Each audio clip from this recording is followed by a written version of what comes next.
Assalamualaikum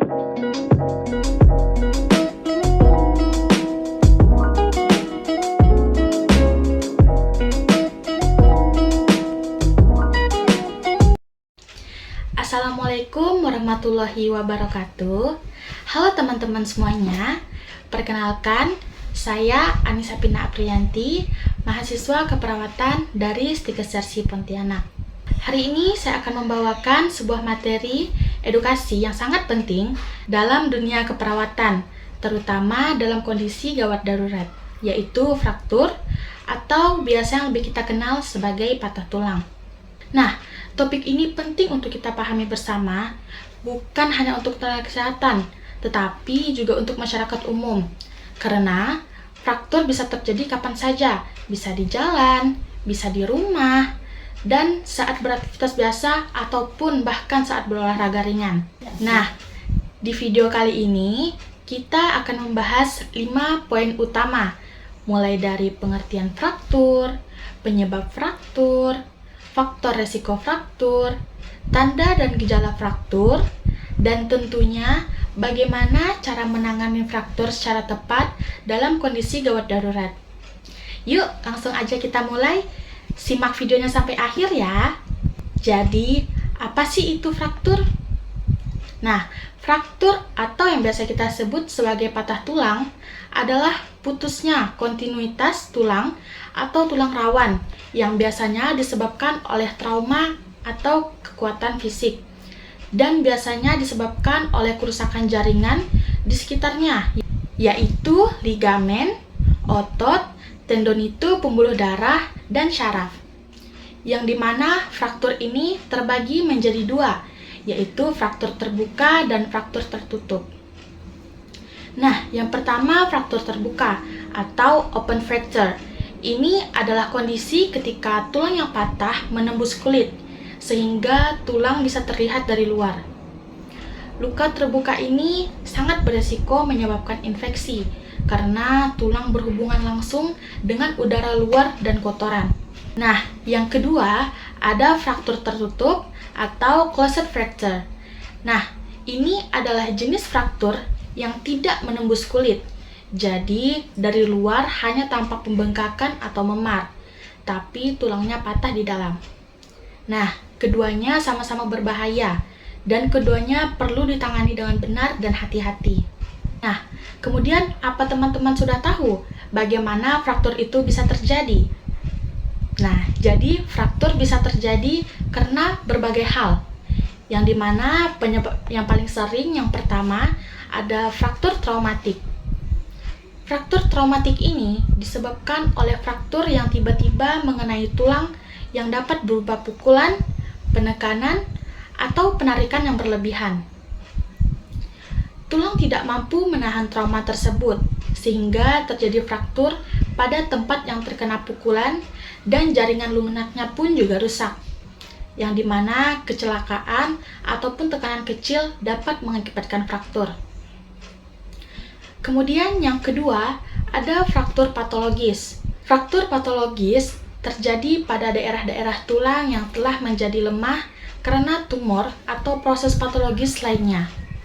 Nah, penyebab yang paling sering dari fraktur-fraktur semacam ini yaitu tumor, baik primer maupun metastasis. Kemudian yang ketiga, ada fraktur stres. Nah, berbeda dengan dua sebelumnya, fraktur stres biasanya terjadi karena tekanan kecil, tapi berulang kali terjadi di lokasi yang sama, sehingga secara perlahan tulang mengalami keretakan kecil. Nah, ini sering ditemukan pada atlet lari, tentara dalam pelatihan berat, atau orang-orang dengan kegiatan fisik tinggi secara terus-menerus. Kemudian, ada faktor resiko fraktur. Fraktur bisa lebih mudah terjadi pada orang yang memiliki faktor resiko tertentu. Apa aja sih faktor resikonya? Nah, yang pertama ada lanjut usia, yang dimana tulang pada orang tua lebih mudah rapuh karena osteoporosis. Kemudian pada pekerja fisik, yang dimana pada pekerja fisik sering sekali mengangkat beban berat atau melakukan gerakan berulang. Kemudian pada atlet, khususnya atlet lari, bola, atau bela diri. Kemudian pada penyakit tertentu seperti kanker tulang, gangguan metabolisme, atau defisiensi kalsium dan vitamin D. Kemudian kebiasaan buruk seperti merokok, konsumsi alkohol berlebih, atau jarang olahraga. Nah, jadi bukan hanya karena trauma berat, gaya hidup dan kondisi tubuh juga mempengaruhi risiko fraktur. Nah, dengan mengetahui faktor risikonya, kita bisa lebih waspada dan mulai menjaga kesehatan tulang sejak dini. Nah, sekarang kita masuk ke tanda dan gejala. Gimana sih caranya kita tahu kalau seseorang itu mungkin mengalami fraktur? Nah, yang pertama ada nyeri berkelanjutan yang terus meningkat. Kemudian ada deformitas, yaitu perubahan struktur dan bentuk. Kemudian, otot-otot di atas dan di bawah patahan berkontraksi sehingga menyebabkan tulang menjadi lebih pendek dibanding dengan dasar aslinya. Kemudian ada sedimentasi akibat gerakan antar fragmen. Artinya, saat tulang patah dan bagian-bagiannya bergesekan, bisa muncul serpihan-serpihan kecil dari tulang yang kemudian mengendap di sekitar area patahan. Kemudian ada pembengkakan lokal atau perubahan warna pada kulit. Nah, jadi dengan mengenali tanda dan gejala fraktur sejak dini, kita bisa segera mengambil langkah pertolongan yang tepat sebelum dibawa ke fasilitas kesehatan. Sebagai tenaga kesehatan maupun masyarakat umum, penting untuk tidak mengabaikan nyeri hebat, perubahan bentuk tulang, atau pembengkakan tiba-tiba, karena bisa jadi itu tanda fraktur yang membutuhkan penanganan cepat. Ingat, semakin cepat ditangani, maka risiko komplikasi bisa semakin diminimalkan. Nah, kalau kita berada di situasi darurat seperti ini, apa yang harus kita lakukan? Nah, pertama-tama jangan panik.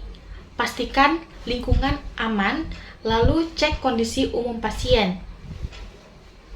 Kemudian lakukan imobilisasi, yang berarti jangan biarkan bagian tubuh yang patah itu digerakkan. Kemudian, tindakan yang sering dilakukan pada seseorang yang mengalami fraktur yaitu pembidaian. Nah, teman-teman sudah tahu apa itu pembidaian? Nah, pembidaian adalah suatu tindakan pertolongan pertama pada cedera yang mengenai sistem muskuloskeletal. Pembidaian ini bertujuan untuk mengistirahatkan atau imobilisasi bagian tubuh yang terdapat cedera. Nah, pembidaian ini dilakukan dengan menggunakan suatu alat, yaitu benda keras yang ditempatkan pada daerah di sekeliling tulang. Nah, caranya yaitu ikat bagian atas dan bawah fraktur dengan longgar, tapi cukup kuat untuk menahan agar tidak bergerak. Ingat, jangan mencoba menarik atau membetulkan posisi tulang, karena itu akan memperparah fraktur atau menambah fraktur baru. Nah, berikut video singkat cara melakukan pembidaian. Selamat menyaksikan. Untuk alat yang harus disiapkan yaitu pertama, bidai berbagai ukuran, lalu kasa gulung, dan kapas untuk padding. Selanjutnya, kain mitela jika diperlukan.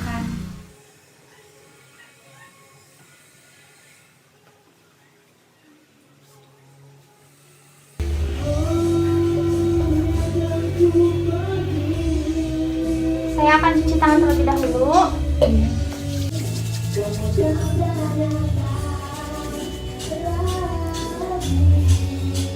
Dan memakai sarung tangan.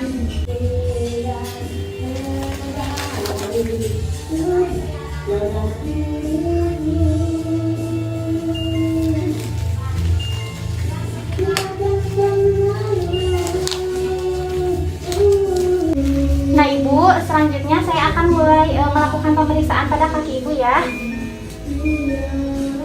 Nadinya teraba, warnanya tidak kebiruan, untuk suhunya hangat. Lalu coba Ibu gerakan jari-jari kaki Ibu, masih bisa digerakkan ya Ibu. Lalu sekarang Ibu apakah terasa geli? Ya. Baik, selanjutnya CRT kembali kurang dari 2 detik. Nah, Ibu, sekarang saya akan langsung melakukan pembidaian ya. Ya.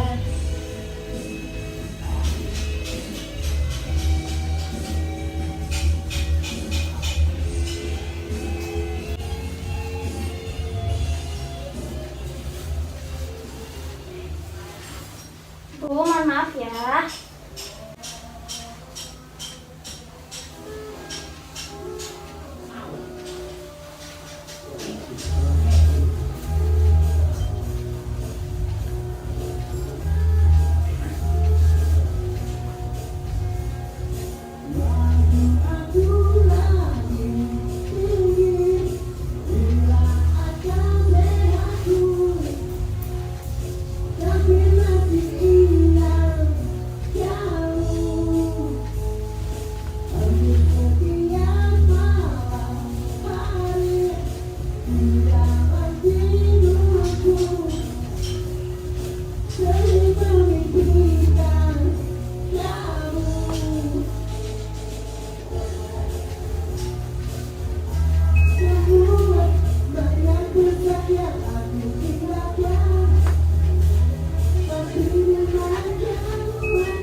Ibu, kalau segini terlalu kencang tidak? Tidak. Terasa sakit tidak, Ibu? Enggak kok. Enggak ya.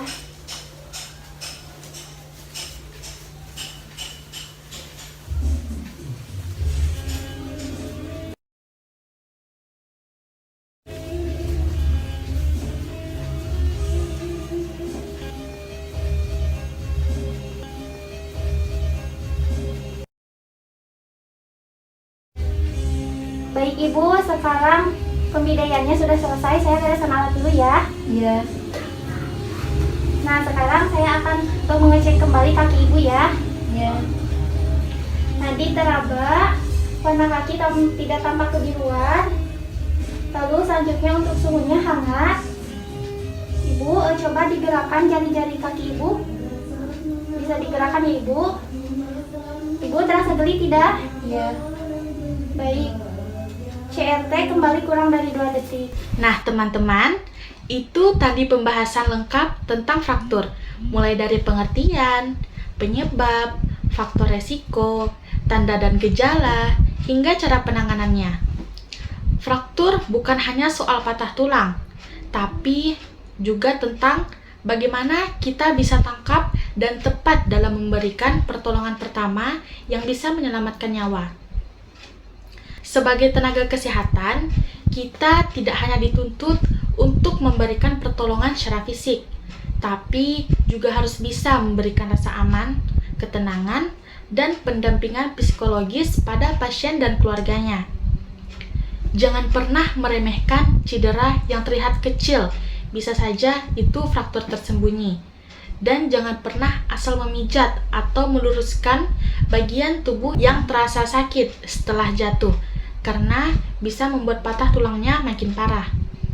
Semoga dengan video edukasi ini, kita semua lebih siap, lebih sigap, dan lebih tahu bagaimana memberikan pertolongan pertama pada fraktur. Terima kasih sudah menyimak video ini sampai akhir. Saya Anissa Pina Aprianti pamit undur diri. Sampai jumpa di video edukasi selanjutnya. Wassalamualaikum warahmatullahi wabarakatuh.